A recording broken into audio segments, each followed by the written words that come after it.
चलो संभार के सुघर को मैडम सुध अमरूद लौकता हो।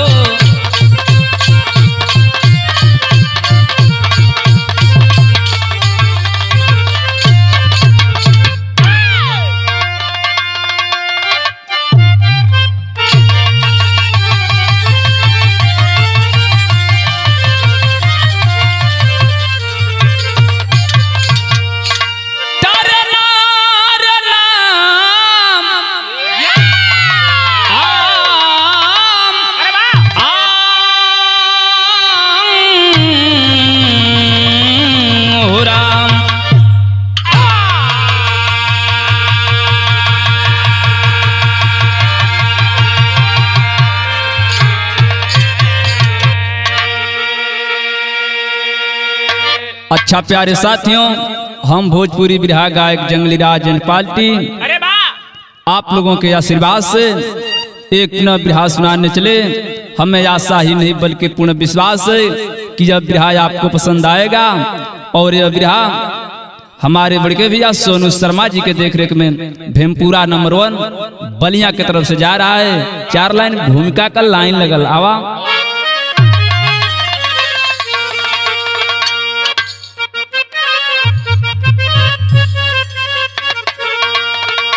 बीत जा ले जिंदगी बनावे में इज्जत बेइज्जती के इज्जत रहे ले उघारे। जेकर तन पर बताला यो मन पर बताला वो कर कबहू न केहू भी इज्जत उतारे। जीते जी मर जाला जग में उमानो जेकरा इज्जती के नैया डूबे ले किनारे। लायक जिए ला इज्जत बरू से न लायक न कबहू भी इज्जत संभारे। यही से कहावत कहल जाला कृष्णा जे केहू से नहारे उ अपने से हारे।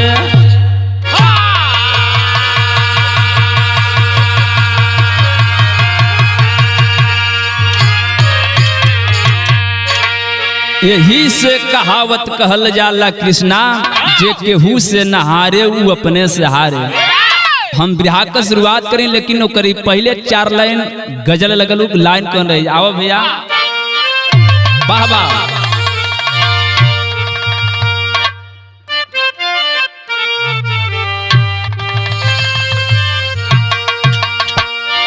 अरे ऐसा पहली बार हुआ है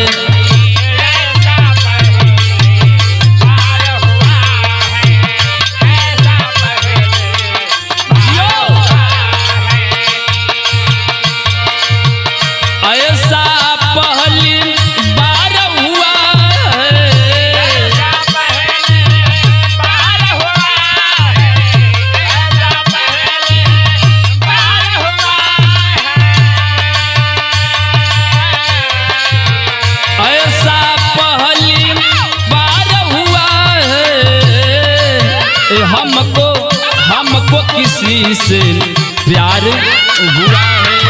हमको किसी से प्यार हुआ है। हमको किसी से प्यार हुआ है। लेकिन बिरहा की लाइन में 2 लाइन प्यार करे वालन के बदे हा। खुदा है मोहब्बत की मोहब्बत खुदा है। खुदा है मोहब्बत खुदा है। खुदा है मोहब्बत खुदा है मोहब्बत की मोहब्बत खुदा है। मोहब्बत खुदा है। खुदा है मोहब्बत खुदा है। खुदा है मोहब्बत की मोहब्बत खुदा है, इश्क दीवाना, इश्क दीवाना जग से जुदा है, इश्क दीवाना।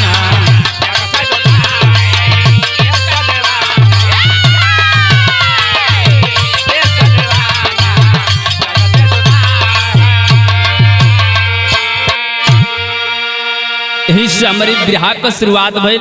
नजम का लाइन लगल का,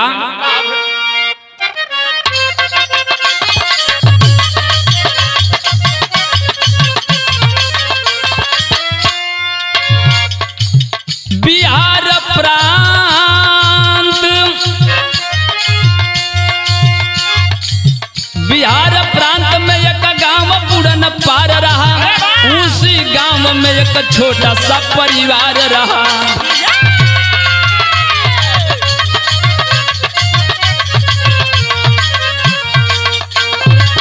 पति सुभाष, पत्नी शीला कुमारी थी, बेटा संजय को सिखाती दुनियादारी थी।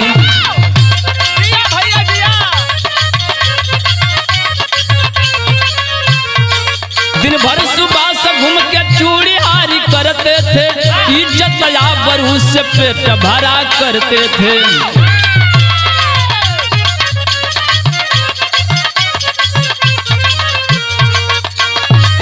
भले सुभाष चूड़ी बेच कर कमाते थे, बेटा संजय को मेहनत से पढ़ाते थे।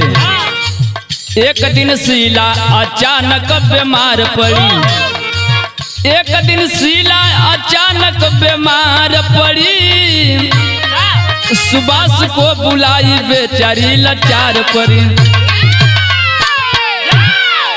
साथियों पहले बात समझ ले ताकि बिरहा समझने में कोनो दिक्कत ना हो। बिहार प्रांत के अंतर्गत एक बड़ा ही सुंदर गांव, जमने गांव का नाम बुढ़न पार, और उसी गांव में एक से छोटा परिवार, परिवार की मुखिया का नाम सुभाष और पत्नी का नाम शीला, और दोनों के बीच में एक ठे पुत्र जो न बेटवा का नाम बाबू बड़ी प्यार से संजय रखले हुए। धीरे धीरे समय बीतता गया बाबू, लेकिन एक ठे वो परिवार में घटना घटल। वो घटना कौन घटल, बिरहा में गीत लगल।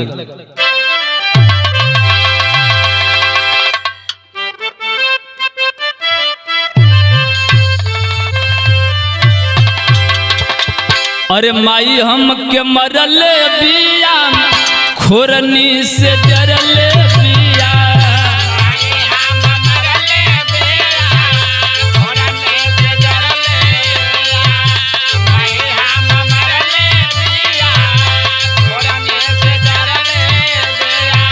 दीदिया हमर झोटा धई के खूबे लथरले बिया।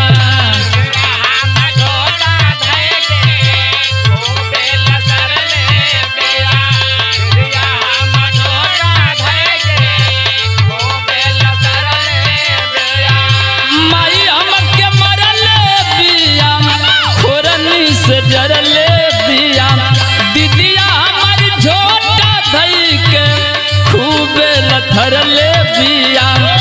तबानी पिटाई लिए राजा जी, तबानी पिटाई लिए राजा जी, तहामर कलिए से मोबाइल बटे छिनाई लिए राजा जी।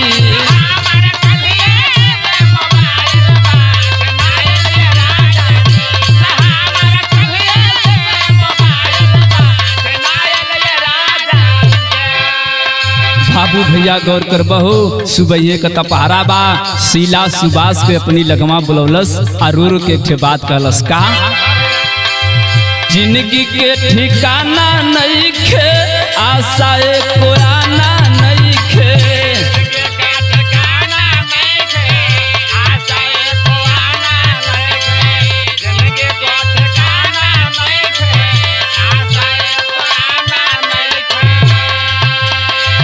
जिंदगी के ठिकाना नहीं खे, आशा को आना नहीं खे। जिंदगी का ठिकाना नहीं खे, आशा को आना नहीं खे। जिंदगी का ठिकाना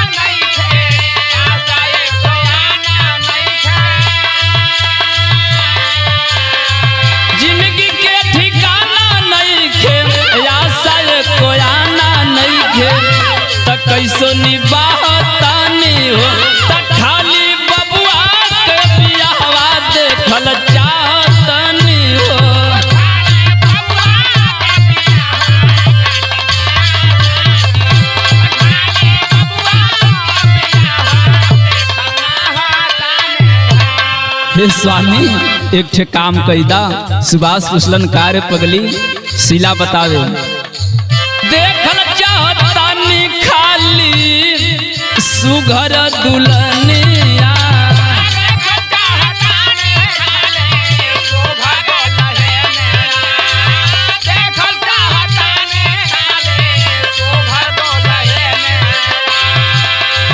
ओकर हाथे के पियल चाहतनी पनिया,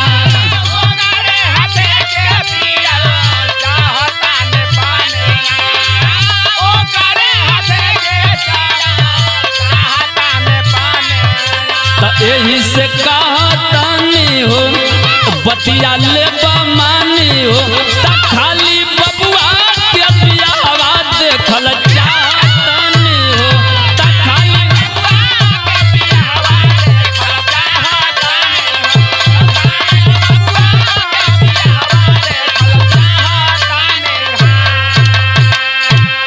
गौर करेंगे साथियों। सुभाष भी पत्नी की जिद की आगे क्या करते, अंततः बाबू संजय की शादी तय करा दिए और किसी तरह आनंद फानन में शादी तय हो गई। आज जब सदिया तय भइल तो यहाँ ब्याह में गीत बदला था अनुरुद्ध भैया।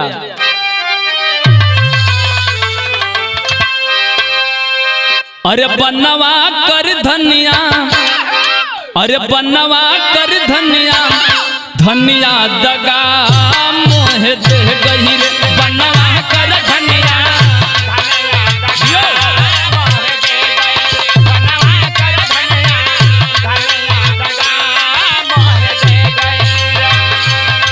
इधर संजय का बारात जात बा भइल का,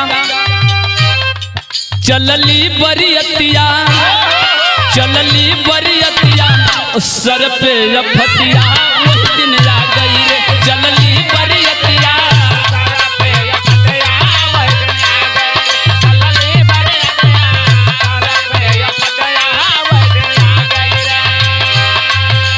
झूठ गाँव पूरा रोवे सीला, झूठ गाँव पूरा रोवे सीला, दुनिया छोड़ के परा गई रे, चलली बरियतिया, चलली बरियतिया, सर पे विपतिया वही दिन आ गई रे, चलली बरियतिया,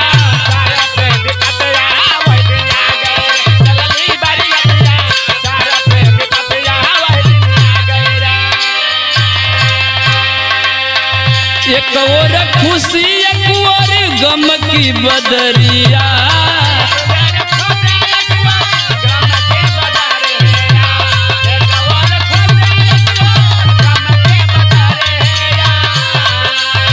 रहली नमाई संजय ले अइले गुजरिया,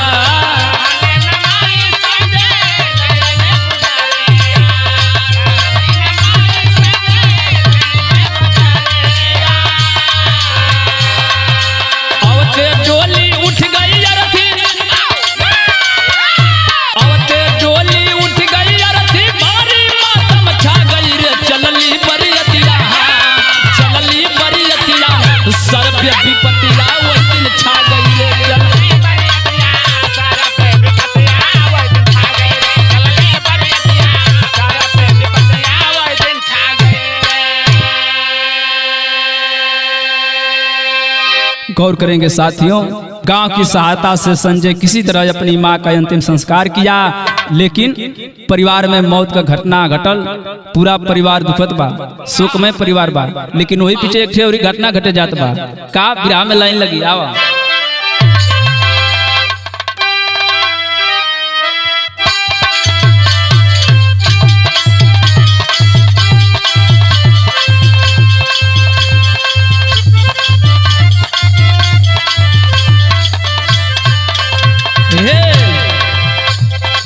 गजब का रूप तोहर, गजब सूरतिया के पवलू न हो,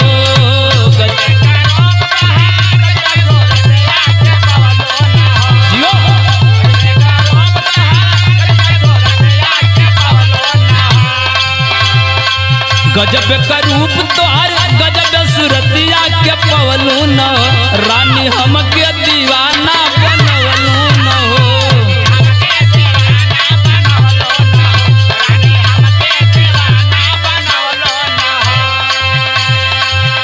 लेकिन बिरहा में भाव लगल, अचके खराब भइले बाबू कहलतिया बोलवले न हो। अचके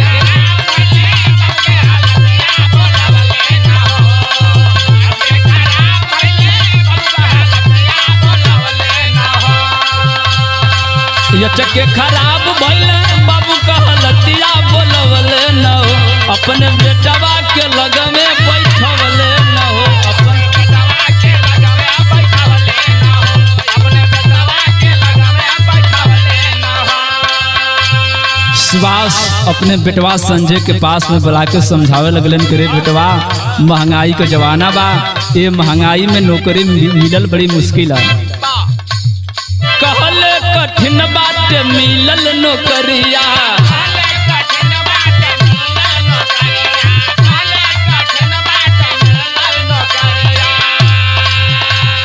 जियते जी हमारा तू कल चूड़ी हरिया।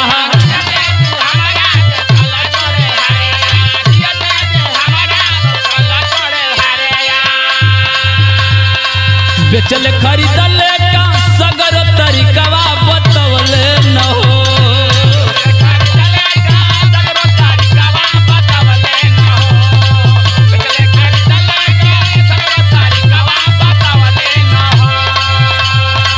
बेचल खरीदल का सगर तरीकवा बतवले न हो। अपने बेटवा के लगमे बिठवले न हो।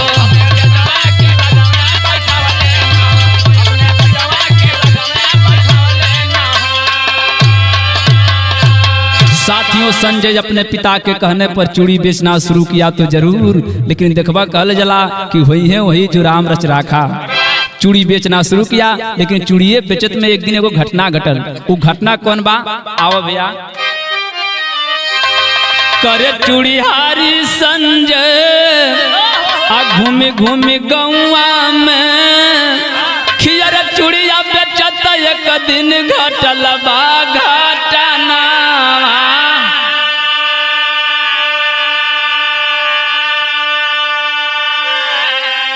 अब बगल की गौआ का सरिता गुजरिया हो। अरे अचक में लड़ी गई संजय का नयना।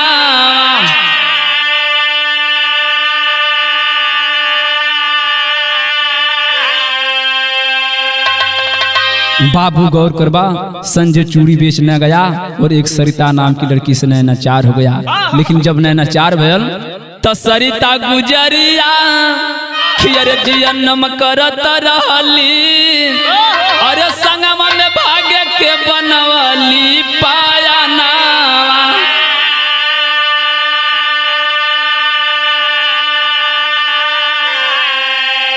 अरे सरिता के पाई संजय आ छोड़ले में हरिया हो।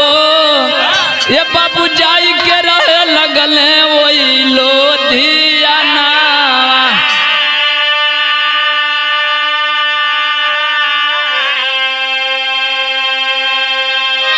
गौर करेंगे साथियों, संजय सरिता के प्यार में इतना पागल हो गया कि अपने बुढ़े पिता को छोड़ दिया। गजब तो तब हुआ साथियों कि संजय की जो औरत थी वो गर्भवती थी। उस गर्भवती औरत को भी छोड़कर संजय लुधियाना शहर में जाकर उस लड़की के साथ रंग रलिया उड़ा रहा है। वो घर का प्लान, घर का मड़ई, घर का गरीबी संजय भूल गया बाबू। वहां जाके फर्स्ट क्लास की होटल में बैठे, अब चम्मच से बैठ के चाउमीन खा। लेकिन यहाँ के बतिया यहाँ छोड़ द, तनिका घरवा आवा। का भयल भैया, बिहार में एक गीत लगल, उन लाइन का बजावा।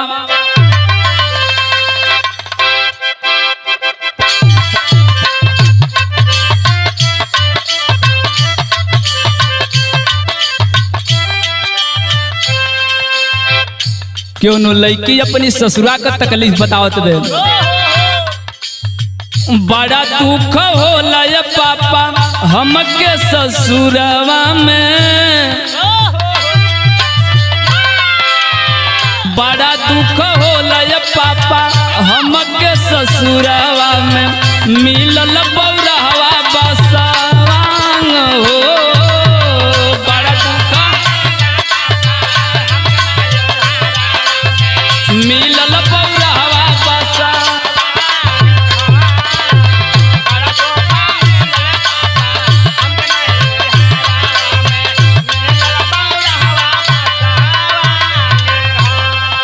भैया बाबू हो गौर करवा, पेटवा से रहली घरवा, पेटवा से रहली घरवा पहली दुल्हनिया त, पेटवा से रहली घरवा पहली दुल्हनिया त, गईले अस्पतालवा तेवने बार हो, पेटवा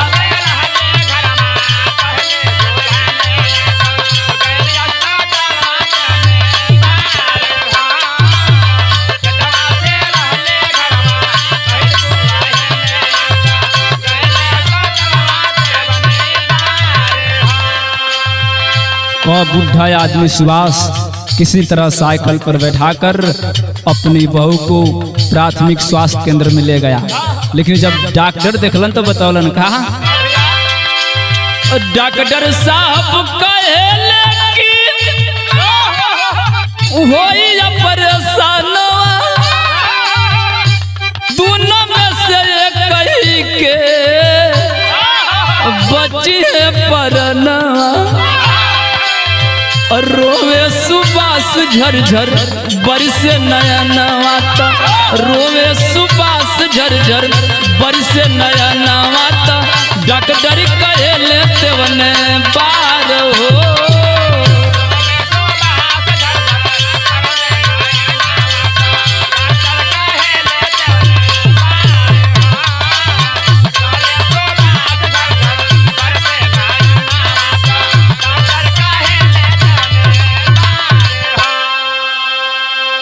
गौर करेंगे साथियों, डॉक्टर साहब दवा दारू करना शुरू किए, लेकिन तमाम दवाओं के बाद, तमाम कोशिशों के बाद बच्चा को तो बचा लिए, लेकिन दुख उसकी माँ को नहीं बचा पाए बाबू। हम सुबास झरझर झरझर रोवत हूँ कि आखिर एक दिन की लड़का के लेके हम करब का, आखिर जीवन यापन केंगे करब। यही से तब बिरहा वाली लाइन में कहल गया का,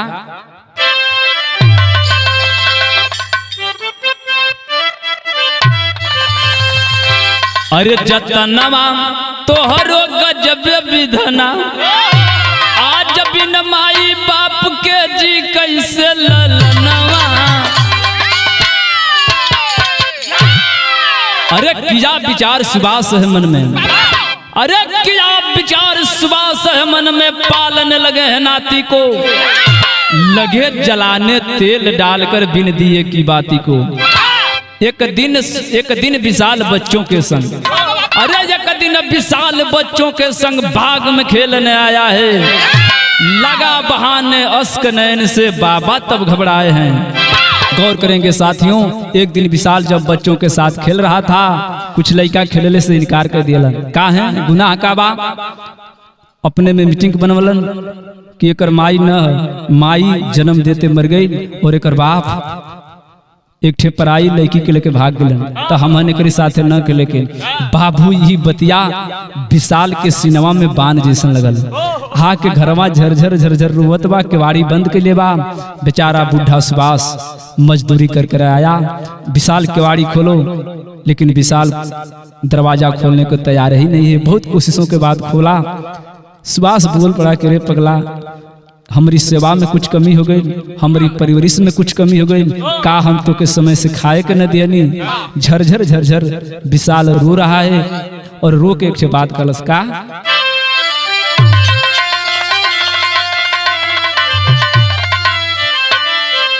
कहे विशाल एगो बात बताई हमारे बाबा, आ कहवा गईल पापा औरी माई हमारे बाबा,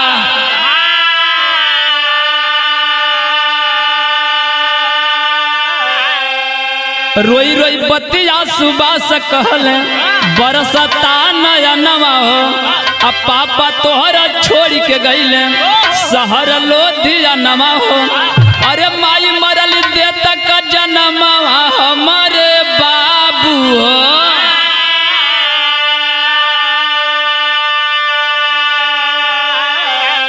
हम ही कैली जीवन के पालनवा हमारे बाबू हो।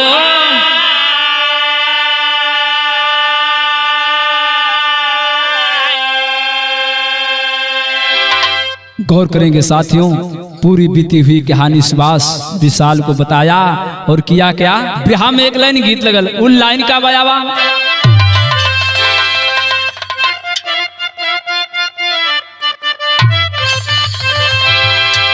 कि अरे आंगन में खिले फूल गे नवाए ननदो, अरे आंगन में खिले फूल गे नवाए ननदोता, बजले बधैया दुआरे पे।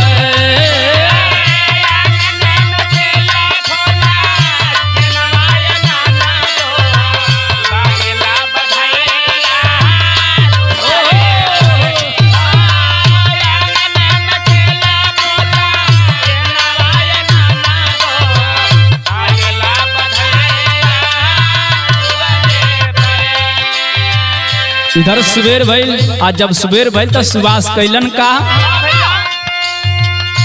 कई के विचार मन में बाबा और नतिया, कई के विचार मन में बाबा और नतिया आए हैं शहर लोधियानवा में हो।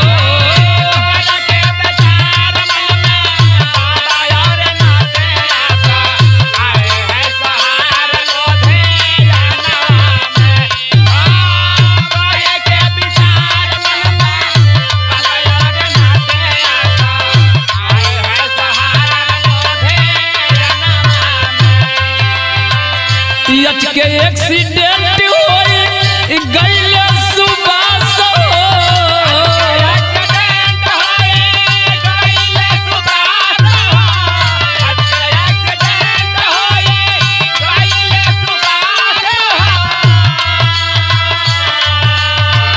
रोवेला विशाल के रोवेला विशाल के जात नहीं के पास हो।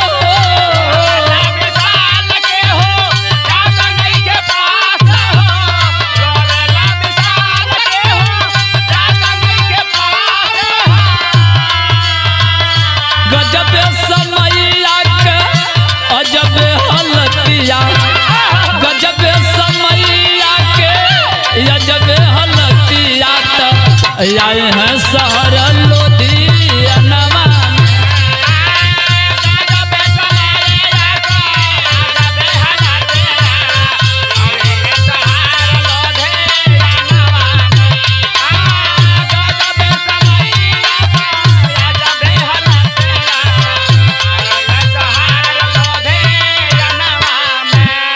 अचानक बाबू सुभाष का एक्सीडेंट हुआ।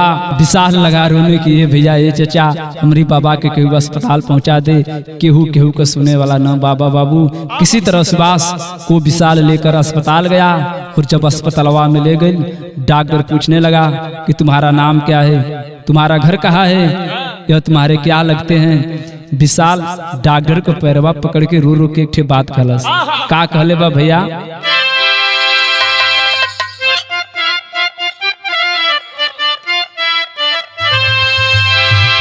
अरे या सुधारी रोवेले लाला नावा न हो,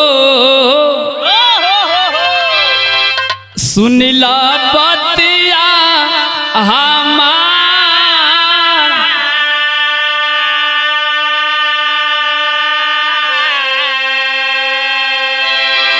डॉक्टर साहब आप जानना चाहती हैं तो घरवा पूरा न पर संजय पापा के नमवा, अम्माई मोर मरी गईली दई के जनमवा।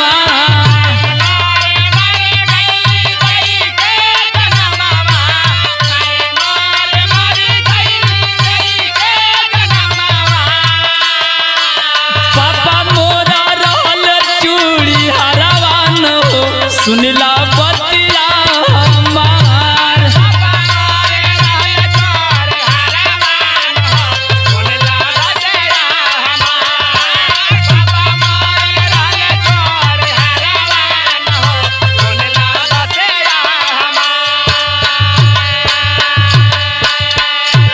करेंगे साथियों, डॉक्टर के आंखों से झरझर झरझर आंसुओं का धार चलने लगा। इधर विशाल रो रहा है, बगल में सुभाष बाबू बेड पर लेटे हुए हैं। के मनावत बा। देखते देखते अचानक वह डॉक्टर नर्स साहिबा एक ठिकाम के लिए का ब्याह में अल्लाह लगल। कबो कब ऐसन आवेले समैया भैया, हृदय में जाला हो माल समा,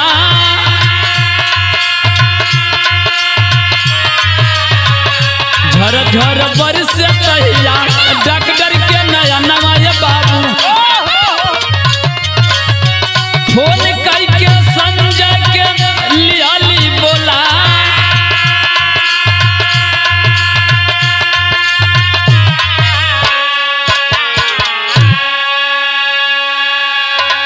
नर्स साहिबा फोन करके संजय को अस्पताल में बुलाती है और कहती है कि संजय इस लड़के को पहचान रहे हो। संजय इनकार कर दिया। तब फटकारती है डॉक्टर, ये जो बेड पर सोया आदमी है उसको पहचान रहे हो। झरझर झरझर संजय रोने लगा, रे ये तो मेरे जन्म देने वाले पिताजी हैं, आखिर यह अस्पताल में इस स्थिति में कैसे। अल्लाह में सदर लगा लावा।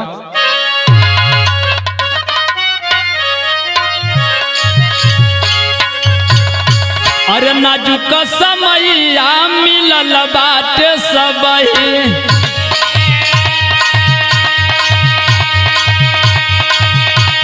होके लगल हमें सुबह का उपचार,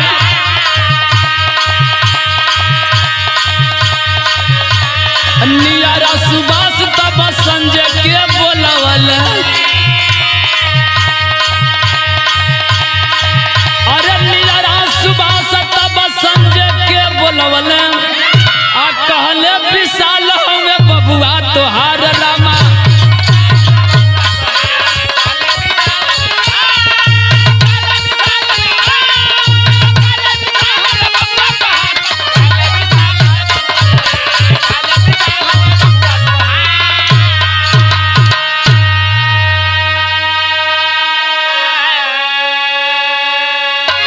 सुभाष संजय को समझाने लगा कि रे पगला, तू घर छोड़कर निकल गया, घर छोड़कर भाग गया, अपने गर्भवती बीबी का ख्याल नहीं आया तुम्हें क्या? बूढ़े पिता का ख्याल नहीं आया? ये जो लड़का है उसी औरत का लड़का है, ये तुम्हारे धर्म का बेटा है। जब ये बतिया हुआ डॉक्टर साहिबा सुन तो कैलिन का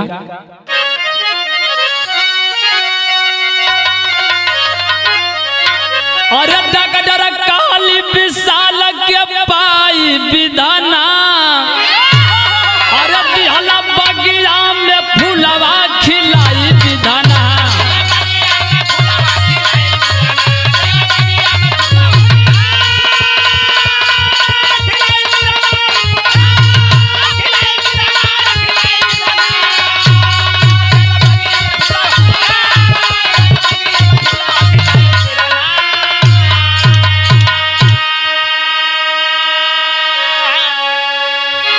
अरे डॉक्टर इलाज कैले सुधरल हालात हो, दिहला सब तलवे में संजय के तलाक हो,